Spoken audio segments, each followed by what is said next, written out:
I am currently speaking to Dr. Judy Wood, and she contacted me today, and we've been discussing these rather terrible fires in California, and we were obviously quite a lot of people contacted me on Facebook saying, "Oh, look, it's directed energy weapons are in use, and what does Dr. Judy Wood think of this, and what do you think of it?" And it's definitely directed energy weapons. So I just wanted to say that so that Dr. Judy could tell me and tell anyone else who listens to this what her thoughts are on this, and why we've got to be careful, basically, in what we're doing with this.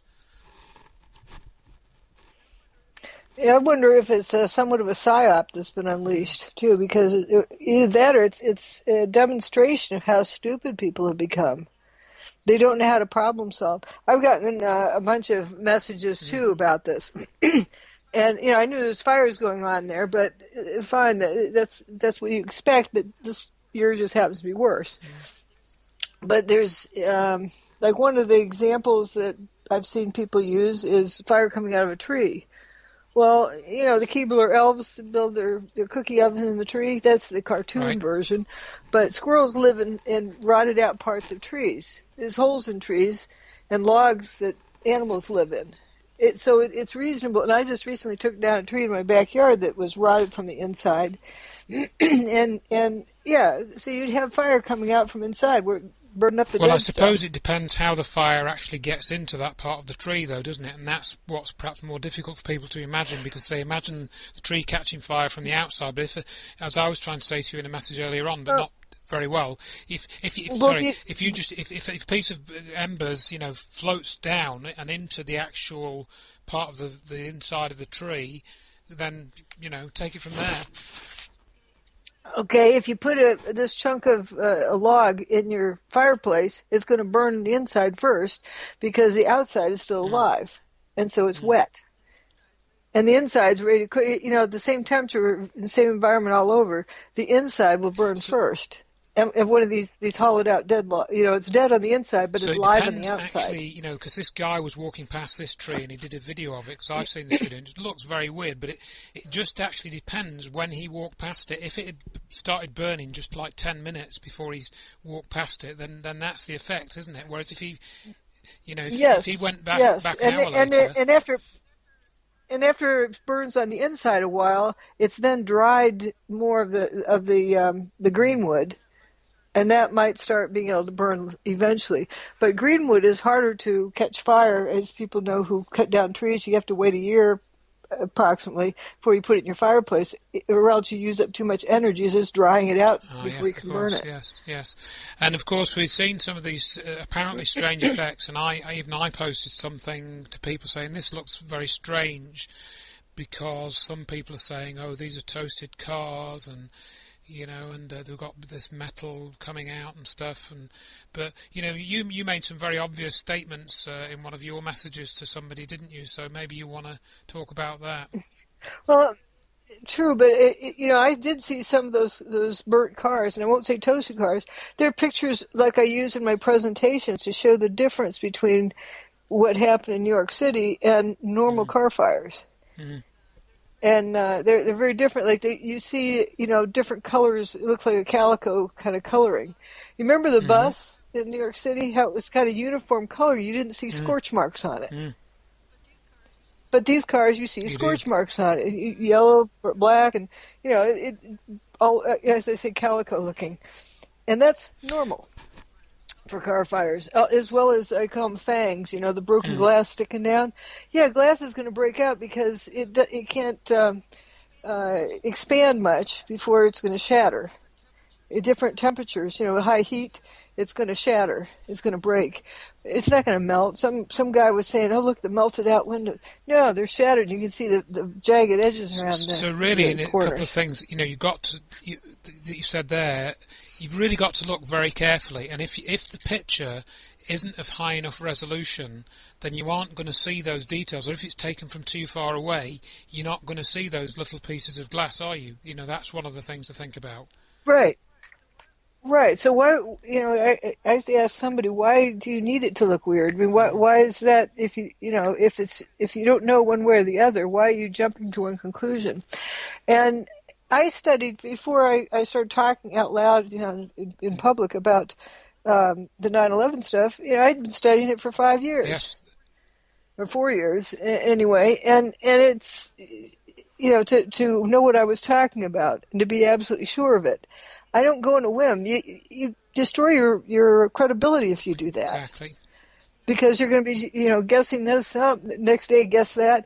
And if you find somebody who does that, they have no credibility. This is exactly what I posted on Facebook to somebody that, you've been studying 9/11, because I know, we spoke about this when I saw you in South Carolina, that, you started sharing stuff with somebody in 2004, didn't you? And you just started chatting over and working stuff out. And that was 3 years after the event. That was even before that's while you were still at Clemson and you were still kind of keeping your head down quite a bit. And that was 3 years. So for somebody to come out and say, it's directed energy weapons in California fires, after 2-3 days, 24 hours. Yeah. And I'd like to ask, how many fires have you studied? And in depth, in great detail, how many fires have you studied? Are you a forensic, forest fire studier? And what are the conditions? Are the grounds wet? What were the speed of the winds? Yep. And, like people wondering why houses burn where trees weren't burning. Well, that's greenwood. Yep. Houses have dry wood in them. That's just one general statement, but there's lots of details that go with that. And looking at what materials burned in all other forest fires, it matters as to how they travel and how the wind is blowing. And when was the last time it rained? Is the ground wet? Is it dry? Right. What's the specific heat of the various materials involved in this fire compared to other fires? And if you don't know that, how can you say this one's weird if this is the only one you've ever looked at? Yes. That's the most bizarre part of it. That's right. I mean, you really need to study several fires, many fires really, and get close-up images. In depth. And a lot more data, and compare it with other, for example, you did a comparison between the Seattle Kingdome and the World Trade Center, just as one aspect of what you were looking at. Just looking at the seismic thing. Here's another thing we can look at right now with the California fires. How many firefighters have been killed in California? Right. Versus how many firefighters were killed in Manhattan, in New York City, in the World Trade Center? 343 there. And I don't even know if any have been killed in California, except maybe in a traffic accident from falling asleep at the wheel because they've been working too long. Right. But not so much fire-related. They know how to size up normal fires. Yes.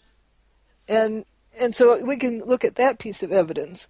But why is this taking off like wildfire, so to speak? Yeah.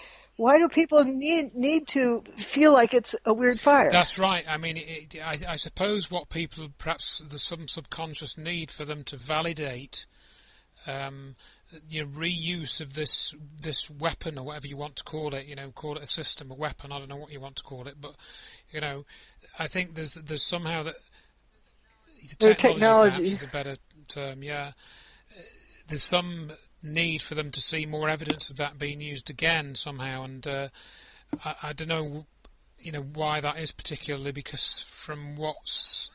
Or they want to, they're trigger happy, they want to be the first. And that's why there's all this spilling of videos all over the place.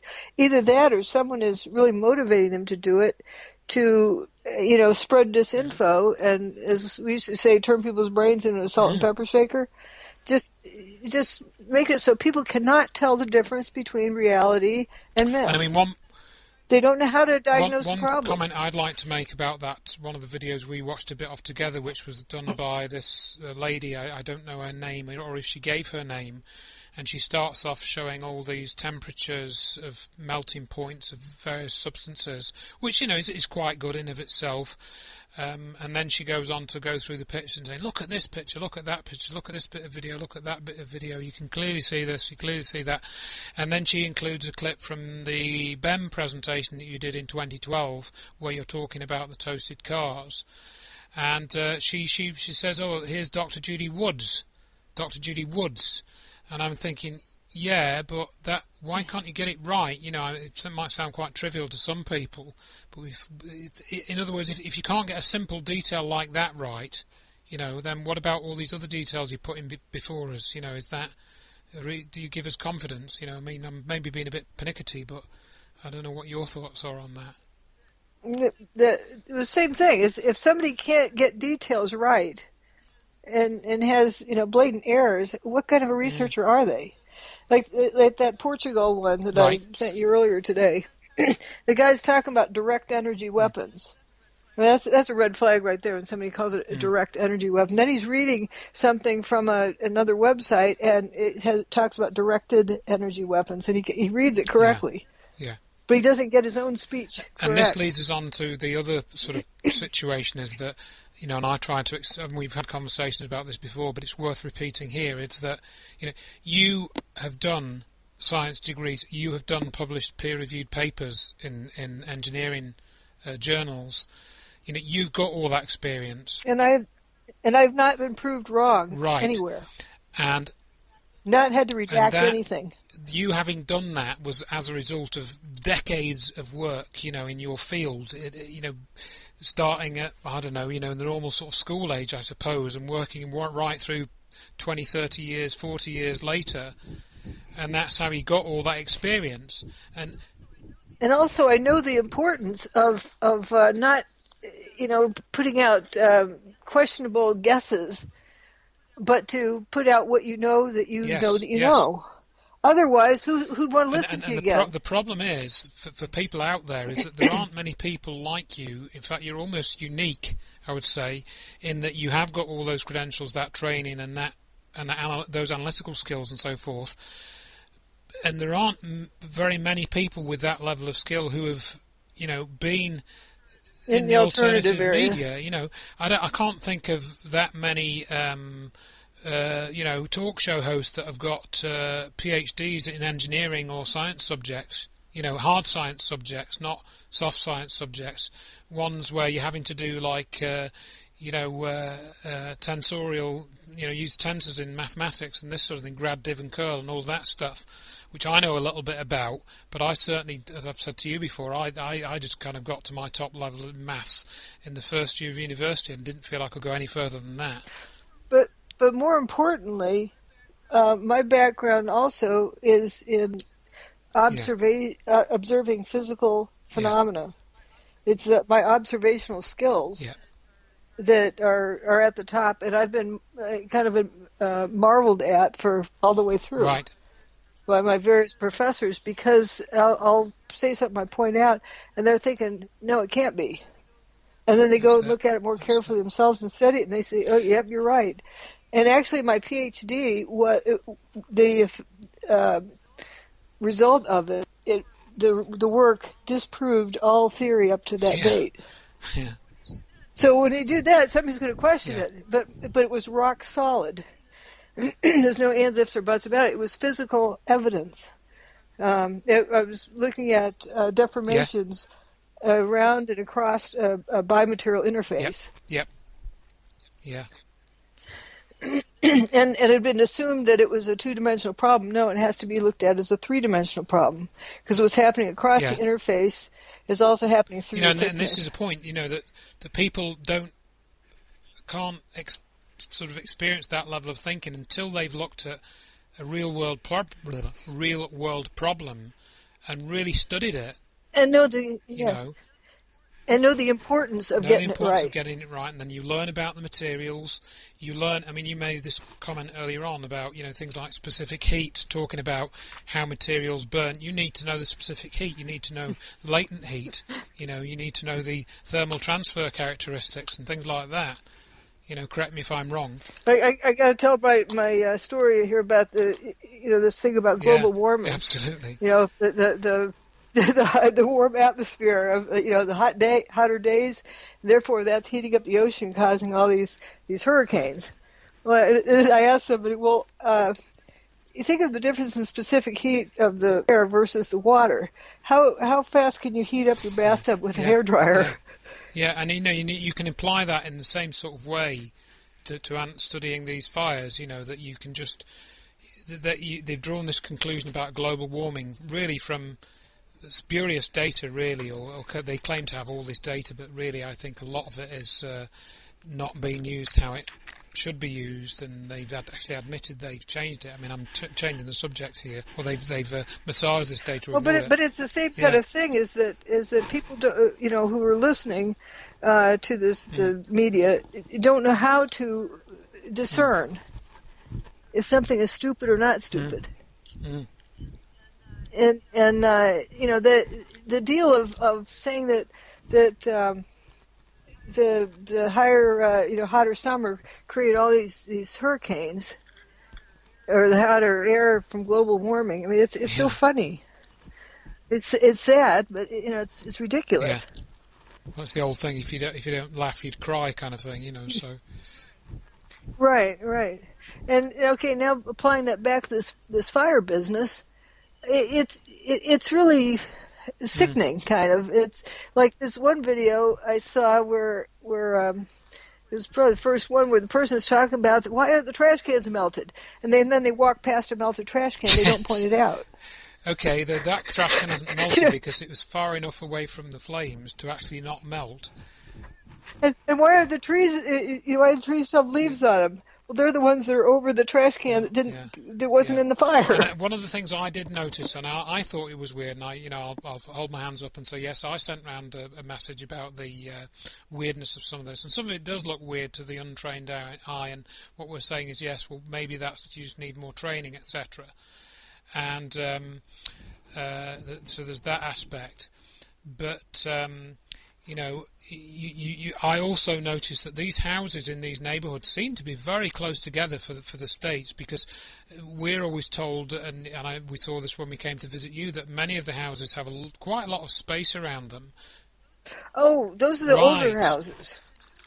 The newer houses, people want big houses. There's even some of those communities around here where they want big houses.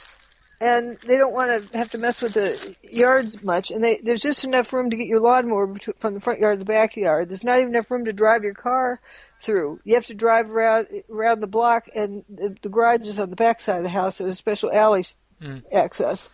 So the houses are that close that they're literally, a lawnmower, a push mower is about all you can get between them. Yeah, I mean, that's more like it is here, you know.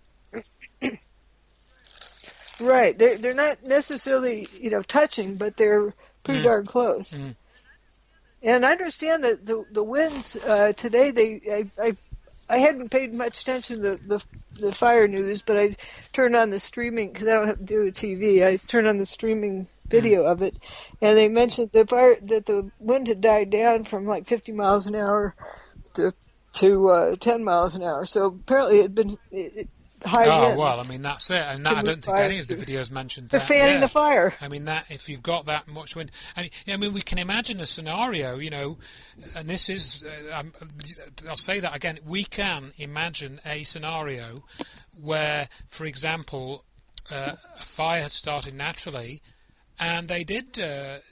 let's say, tweak the weather, twiddle the knobs for the weather, just to set the winds going, We don't know that. Yeah. That's another possible scenario. And then we get all these people saying, oh, this is a directed energy weapon, when really all that had happened is somehow they've managed to whip the winds up artificially somehow. Again... If you want to get a oven fire, I'm talking about like oven for melting metal, you get bellows to add more air to it. So if you've got a fan fire like that, then the temperatures are going to be, I don't know how much higher, but a bit higher than normal, And houses are enclosed, so once the fire gets rip roaring, it can build up heat. but still be fed from the You know, from I the mean, we wind. don't want to go through point by point all of these videos because people are just going to believe what they want to believe, as we know, as we've experienced over the last. Because they need to For believe some it for reason. some reason, and that's the thing that Yeah. I find so upsetting. It's that we have this many people who are so gullible, and they all want to jump on this bandwagon to see who can put out whatever video the fastest. What they're doing is really developing a bad name for conspiracy That's theorists. true, and I mean, one of the things that Richard Hall and I think we both said this, is that whenever we get these horrible things happening now, you know, had this Vegas incident, we had these fires, we had them in Portugal, we had incidents in the UK, we had one in Manchester a few months back. Sandy Hook. That was 2012 now, so that's 5 years ago. But you know, unless you're on the ground, unless you've got 40,000 pictures and 10 hours of video of the whole thing, you know, unless you've got seismic data, unless you've got weather data, etc., it's really tough. It's going to be really tough to draw any conclusions and know that things are, you know, get to know things, you know.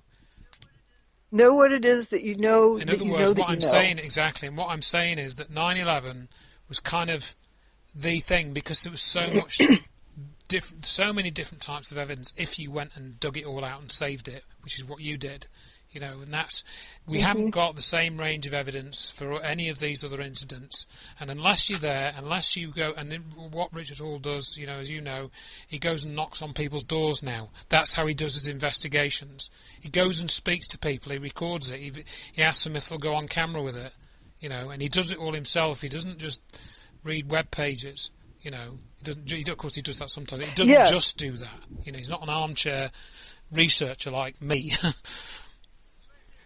Right, the website business, that is really setting up our culture for failure. Imagine if people really didn't know what an eclipse was. What would they have thought of what happened this it's in a August? Photoshop job, you know. We photoshopped it because the Earth. Or actually experiencing it.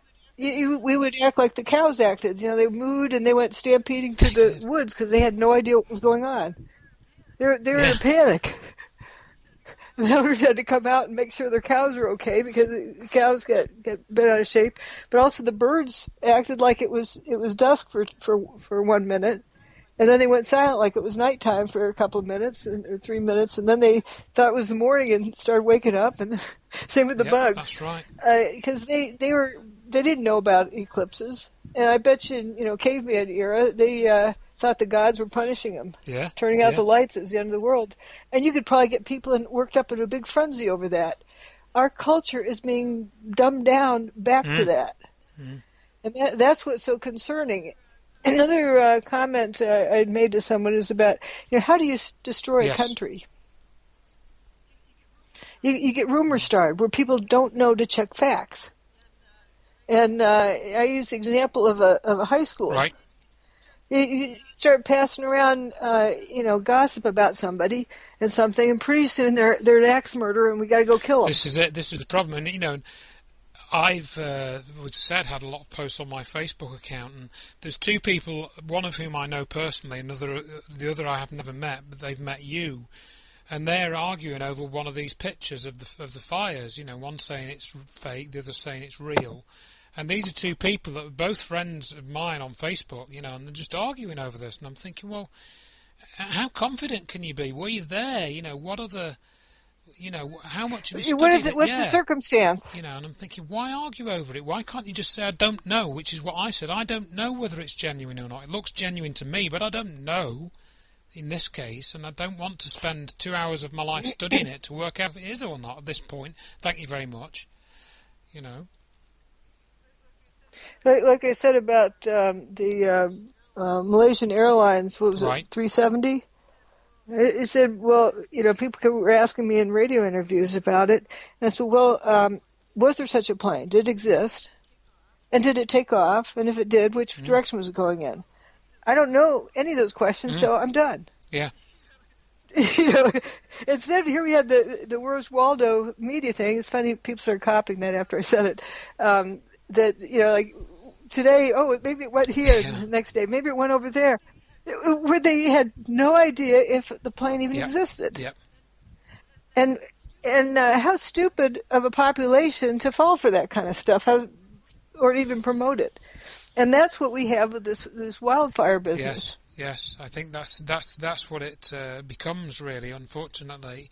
And I think another issue is that somebody was sort of saying to me on Facebook, oh, what do you think of this? What do you think of this? And I say, well, I don't really know, and I'm just a guy with a website. And he says, oh, you're not. You've done this 9/11 research. You need to comment on this. You need to comment on this. And I'm saying, you got to give a knee-jerk reaction. I'm saying, look, I don't need to comment on this. Thank you very much. I'm just a volunteer, And he says, oh, well, I would comment on it. And I says, well, yeah, fair enough. You would comment on it. You know less. I find it quite upsetting to look at these pictures. Actually, thank you very much. And I don't really want to. I'm not paid to do this. And I think there's that aspect to it. We're not forced to do anything unless we actually agree to do it. We make an agreement with somebody. But are we storytellers? If we haven't studied the problem, all of it is storytelling. And there's somebody who had posted something about, look at this weirdness because the fire abruptly stops and it was burned area, not burned area. I think they're in my book. We're reading about dust abruptly stopping, and now that is weird because like if you get a pile of flour on the floor, drop a cookie sheet on it, it's going to poof out, and you're going to have heavier stuff, and it's gradually going to increase as the distance goes out. But fire isn't like that. Fire burns something or it isn't burning something. Yeah. If you have a log that's half burned in your fireplace, and when you douse it, it's burned and then it's not burned. And or well, all I was going to say is I think we sort of covered what we wanted to say about this, and it goes back to things that I think you said before many times. You know what you know and know what you don't know, and never confuse the two. And obviously you can expand on that a bit, but that's basically it. And exactly, and we have a whole bunch of videos getting. People are spitting out there to see who can put out the most amount of guesswork. They want to be the first to guess at something. That's like a particular person. I guess she's not around any longer. Web Fairy, who said it's fires, it's bombs, it's thermite, it's directed energy. See, I was right. I had one of those I said was correct, and so I wasn't doing too badly. But a lot of those videos as well that you mentioned, and how many of those? And I've watched one, I think, possibly one and a bit. How many of them start off with saying, "Hello, my name is Dr. John Smith, and I did a PhD in physics, or I did a PhD in pyrotechnical engineering or something. Here is my biography and CV and everything, resume." How many of them start off like that? I don't think there's many. So, know who you're dealing with as well, please, if you can, and what are their credentials to comment on these issues. How, I'm not saying that because they haven't got credentials it stops them from, from making good observations, but it's interpreting the observations. What experience do they have to interpret those observations as well as making them? How many fires have they studied? They studied, as you said earlier on? That's basically the same question. So I don't know. I remember for the World Trade Center, the underwriters lab was trying to do a mock-up of the floor. I think it was a half a floor span, and they cooked it for twice as long at twice the temperature, and they still couldn't get it to fail. Yeah. But these are people who were but they good didn't at fires. Just make a YouTube video and post it and say, there you are, that's the explanation. Right. They did actually physically set it up. We know what they were up to now, of course, but right. They tried to produce, but they couldn't. So and there was a public report published on that with the appropriate reviews and everything for what they were worth. But anyway, I don't know whether there's anything else you wanted to say at this point on this, because I'll put this onto my website and maybe just comparing it to what happened to the World Trade Center. Okay, let's compare the California fires. Did all the buildings turn to dust and go up? Yes. Yeah. The biggest thing is how much you discredit people, other people like me. My name is mentioned in a bunch of these videos, and that's disinformation, and that's denigrating my work, and I don't like that. Know what it is that you know, and don't mix it in saying, oh, somebody. What's a good example of? Let's use the example of sterilizing something, and because that sterilizing gets rid of bacteria, doesn't matter if you get it dirty after that. It's sterilized. Yeah. It's using something out of context that when you don't understand what the mechanism is. Yeah. Yeah. Okay, well, I think with that, then I'll say, I'll post this, and thank you, and hopefully it'll help a few people out. We may sound a bit, belligerent and so forth, but it's you've got to go on. Yeah, I'd like to add one more thing. The whole importance of this is how we're going to be destroyed is by allowing ourselves to become stupid. And if people can't tell the difference between truth and facts and reality with storytelling, imagine what's going to happen to them. They can be wrapped around somebody's feet. They're easy to control. Yeah, that's it. And that's the creepy part. Okay, well, thanks very much for spending some time with me, and I'll post this around, and that's good, and we shall talk again very soon.